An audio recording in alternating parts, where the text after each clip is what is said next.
Hello, welcome to Loremaster's Lair. I'm your Loremaster, and welcome to week 5 of Monster Month. And let's not forget, Happy Halloween.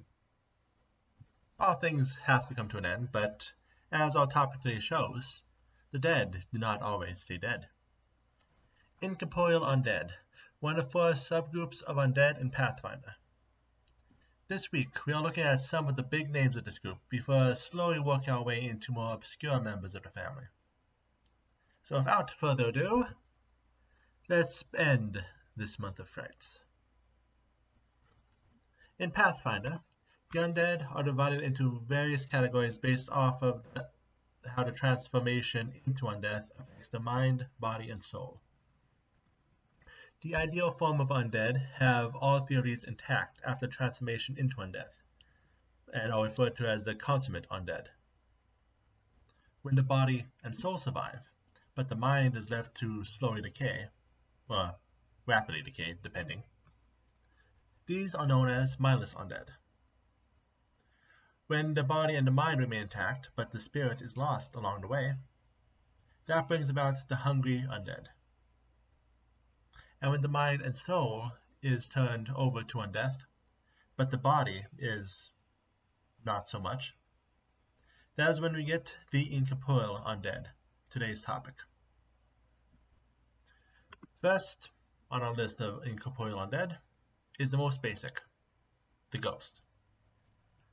Ghosts are what one usually thinks of when we are dealing with incorporeal undead, them being a reflection of the humanoids who have died, forever tied to material plane, and usually tied to some form of unfinished business. There is no difference between these ghosts and what they once were in life, save for, of course, the lack of body, which leads to there being ghosts that are good, despite what the Ghost King himself might think about it. Might think about that. Nothing more to say on these. These are just basics. Next, before stepping into the realm of the big ones, I have a close cousin to the ghost that I believe should be covered first. The poltergeist. Poltergeist is what happens when a spirit becomes bound to a single location. This is traditionally because a building was built on the site of the grave and disturbed the spirits. But regardless, these creatures become a maelstrom of rage. They use their powers to throw everything around them, slowly leaving only destruction in their wake. As one can imagine, while they might have had a different temperament in life, their situation causes them to slowly become traumatized to the point of constant rage. And you do not want to get close to that. Next on the list are 5 of the big ones. One's talked of in 1E. One's talked about in first edition a decent bit, known collectively as the spectral undead. And we're better taught with listing them than the spectre themselves. When someone dies with a rage too great, they claw themselves back to the world of the living as a spectre. They are usually found at the sites of their deaths, but they are not bound there. They just prefer to remain in locations they find familiar. These undead remember much of their former life, and therefore are sometimes confronted by adventurers or others in order to find lost treasure. But their rage and hatred of the living makes these creatures that you do not want to interrogate for too long, lest you wind up dead yourself. Next are wraiths, which retain little, no memory of the time alive. Created by being either perpetrator or victim to great evils, these creatures only know one thing: hunger. They stalk their prey as shadowy beings, able to sense the positive energy in any living thing, and feeling compelled to drink it to nothing. The reason why being of much debate, as wraiths are not the best at communication. Either way, if you are a necromancer, these things make excellent guards or assassins. That said, wraiths are not fully shadows. After all, shadows are their own undead. When someone who is consumed by greed but weak enough to not turn into a nether type of undead comes about, they find themselves as simple shadows, their souls trapped forever along the floors, walls, and ceiling. In this state, they are now unable to possess their treasures outside of guarding their resting place for all eternity. Though do not think that these things are not a threat. They feast off the warmth of living creatures and have the power to turn those killed by them into more shadows. It is not long after the shadow finds its way into a populated area that a town becomes a ghost town. Literally. And let's not forget about how eating enough causes a shadow to become an even more powerful great shadow. You better be jumping at shadows, indeed. Then there are Aleps. These are spirits of those who died in the midst of insanity and never left their prisons, babbling without any constant spiritual form. Scholars do not even think these things are plain enough to realize they are undead, especially since any attempts to try to read their minds has just caused the caster to go insane themselves. All these creatures can do is lash out at any creature that's too close to them. Their mad muttering slowly driving other creatures insane enough to in turn turn into Aleps when they themselves die. Considering the way they died, these are the spectral undead you are most likely to find in urban areas. The places they haunt probably quickly ending up abandoned. And finally we have the Banshees. Banshees are, specifically, the ghosts of elves who died a traumatic death that leads to them being forever bound to one site, lashing out to those who come too close. Considering they are only elven, they also fit into a group later down on my list, but are here because we have a decent amount of information on them.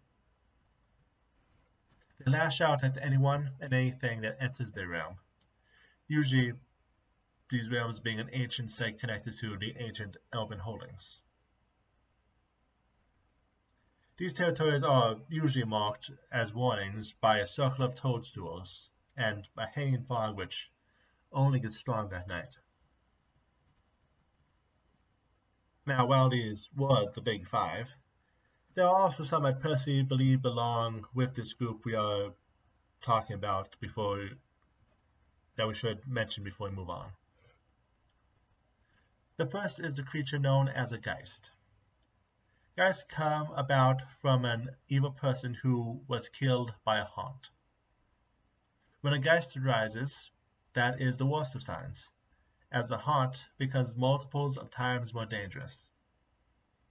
Geists control a haunt like puppet masters, making it so it cannot be permanently put to rest until the Geist is removed, which can be a task easier said than done.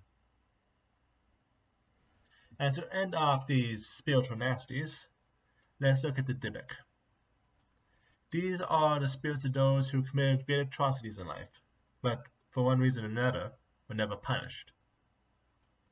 They are creatures bitter over the loss of their bodies, and will do all they can to torment the living. But not having a body does not mean they do not have a physical form. They have the power to inhabit inanimate objects to use as tools to spread suffering. And from these inanimate objects, they work to build even more inanimate objects, namely corpses. They also take great delight in using the bodies of loved ones against their next targets. These truly are the definition of a scary ghost. Now we start getting past the mainstream undead and start getting into those of more specific origins. Starting with the Bantu. Banta. Bantas are born when a murder happens in a natural setting. Banta appear as spectral undead who float and have backwards feet. Though that said, they have the power to appear in a solid form, and they can wear long robes for the purpose of their hunts. Unlike most undead, animals are attracted to them, and they can be used, and the Banta can use their abilities to both possess these animals and use them as their eyes and ears. This creature is usually bound to a single area, but in joining a group of travelers, they are allowed to go outside this limit, with the, of course, caveat that its thirst for blood usually does not allow it to get too far away before attacking. Out of the wilderness and into the snow. Out of the wilderness and into the snowstorm. Yuki-onna are ghosts of people who froze to death and were never given a proper burial. Without any sympathy for the living who she sees as abandoning her, they wander the land looking for those who are too kind-hearted and sympathetic to ignore her obvious trap. And yes, this includes the former good and virtuous. The process to become a Yuki-onna freezes a woman's heart. She is always accompanied by swirls of mist that she uses to steadily freeze their targets to death. They also tend to stay away from populated areas and prefer the countrysides where they can target their prey in isolation. Then we have ourselves a recent favorite, Polong. Recent as in you can now choose it as a familiar. They were monsters in 1E and of course based off Malaysian spirits. Either way, they are the spirits of murderers who have been imprisoned inside jars. They need a steady stream of blood, mostly from their masters, otherwise they starve to re-death, I guess. For abuses, they are made to create actions for the master, which are mostly murders, and they remember little of their previous life except for their killings.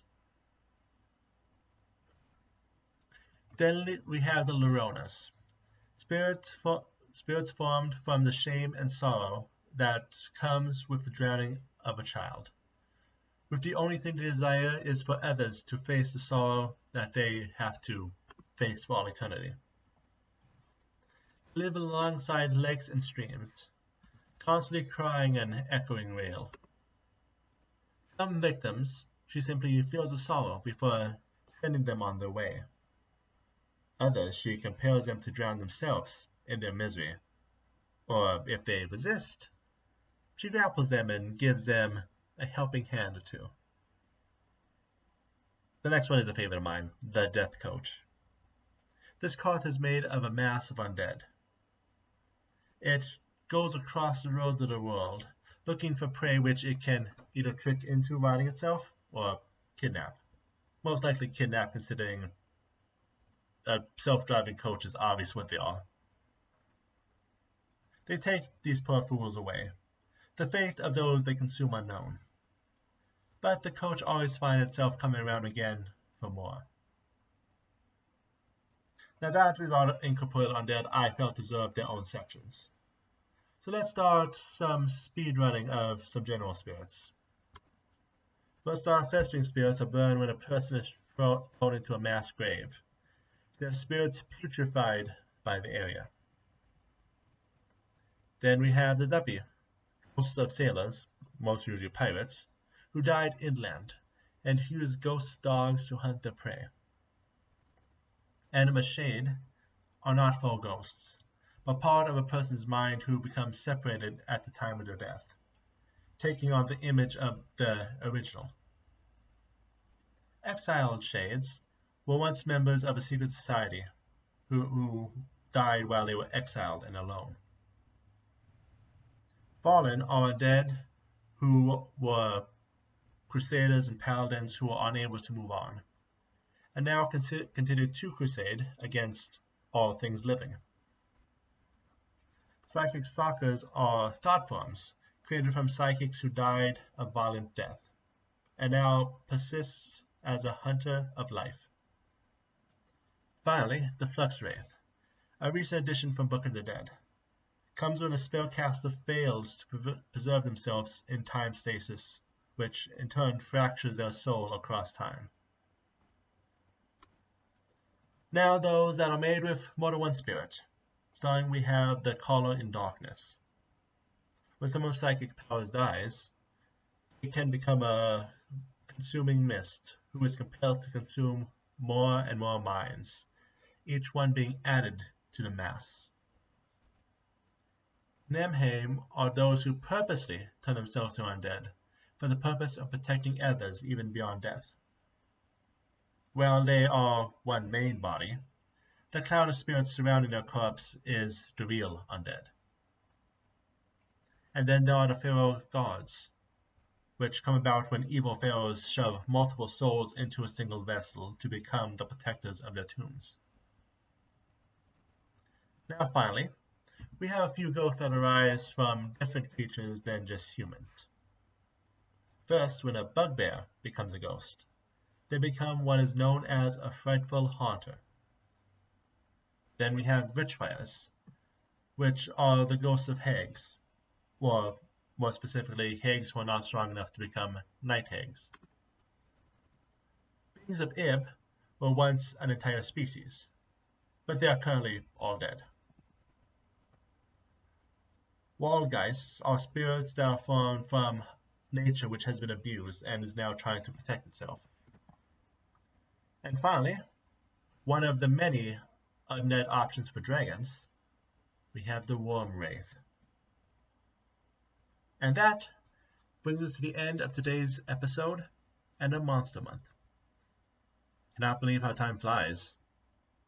We already stand at the cusp of the end of the year, which means I should probably start planning for next year's Halloween.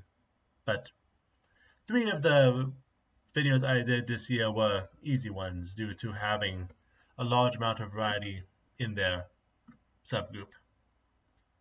What monsters would I even do for a second Monster Month? But I'm sure I'll think of some ideas, especially with Book of Dead being out for over a year by that point. But before planning for next year, we have another region book. And while I'm not going to be talking about the regions within it, spending some time in the East sounds like some fun, don't you think? See you there.